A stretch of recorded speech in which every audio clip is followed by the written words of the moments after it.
ಅದ್ಭುತವು ಮೀನುಗಳಲ್ಲಿ ಆರಂಭವಾಗಲಿಲ್ಲ, ಖಾಲಿ ದೋಣಿಯಲ್ಲಿ ಆರಂಭವಾಯಿತು.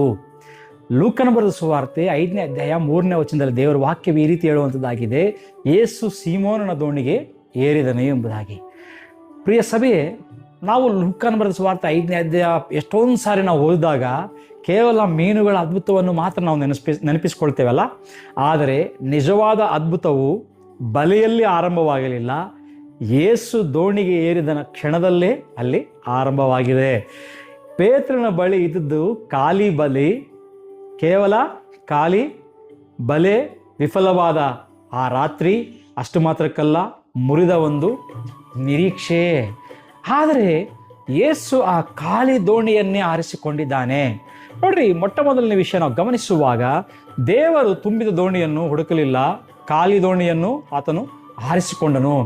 ಯಾಕಂದರೆ ಆ ಗಮನಿಸುವಾಗ ಪೇತ್ರನಿಗೆ ಅದು ವೈಫಲ್ಯವಾಗಿತ್ತು, ಯೇಸುವಿಗೆ ಅದು ಅವಕಾಶ. ನಾವು ಖಾಲಿತನವೆಂದು ನೋಡುವ ಜಾಗವನ್ನು ದೇವರು ತನ್ನ ಮಹಿಮೆಯ ಆರಂಭವಾಗಿ ನೋಡುವಂಥವನಾಗಿದ್ದಾನೆ. ಈ ಸತ್ಯವನ್ನು ನಾವು ಗ್ರಹಿಸ್ಕೋಬೇಕಾಗಿದೆ ಪ್ರೇರೆ.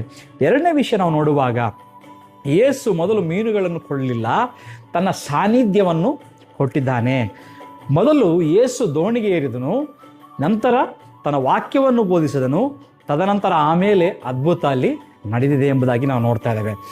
ದೇವರು ನಿನ್ನ ಕೈಯನ್ನು ತುಂಬುವ ಮೊದಲು ಆತನು ನಿನ್ನ ಹೃದಯವನ್ನು ತನ್ನ ವಾಕ್ಯದಿಂದ, ತನ್ನ ಸಾನ್ನಿಧ್ಯದಿಂದ ತುಂಬಲು ಆತನು ಬಯಸುವಂಥ ದೇವರಾಗಿದ್ದಾನೆ.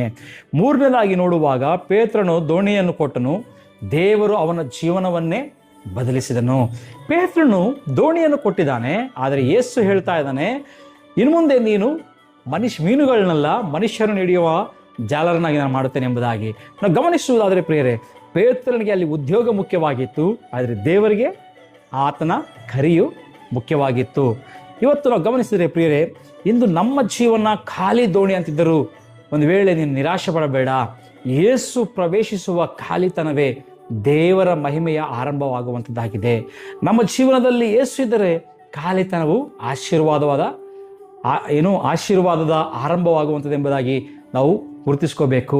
ಇವತ್ತು ಹೇಳೋಣ, ಹಾಗಾದರೆ ಕರ್ತನೇ, ನನ್ನ ಜೀವನ ಖಾಲಿಯಾಗಿದ್ದರೂ ಪರವಾಗಿಲ್ಲ, ನನ್ನ ಹೃದಯದೊಳಗೆ ನೀನು ಬಾ, ನೀನು ಏರು, ನಿನ್ನ ಸಾನ್ನಿಧ್ಯವೇ ನನ್ನ ದೊಡ್ಡ ಅದ್ಭುತ ಎಂಬುದಾಗಿ ಹೇಳೋಣವಾತು. ನನ್ನ ವೈಫಲ್ಯವನ್ನು ನಿನ್ನ ಮಹಿಮೆಯಾಗಿ ಸಾಕ್ಷಿಯಾಗಿ ಮಾಡಿ ಎಂಬುದಾಗಿ ಹೇಳೋಣ. ಆ ರೀತಿ ನಾವು ಹೇಳುವುದಾದರೆ ದೇವರು ಖಂಡಿತವಾಗಿಯೂ ತನ್ನ ಕಾರ್ಯವನ್ನು, ತನ್ನ ಒಂದು ಹಸ್ತವನ್ನು ನಮ್ಮ ಜೀವನದಲ್ಲಿ ನಾವು ನೋಡಲಿಕ್ಕೆ ಸಾಧ್ಯ. ಆ ಕಾರ್ಯವನ್ನು ನಾವೆಲ್ಲರೂ ನೋಡುವಂತೆ ದೇವರು ತಾನೇ ಕೃಪೆ ನೀಡಲಿ. ನಮ್ಮೆಲ್ಲರನ್ನು ದೇವರ ಆಶೀರ್ವಾದ ಮಾಡಲಿ.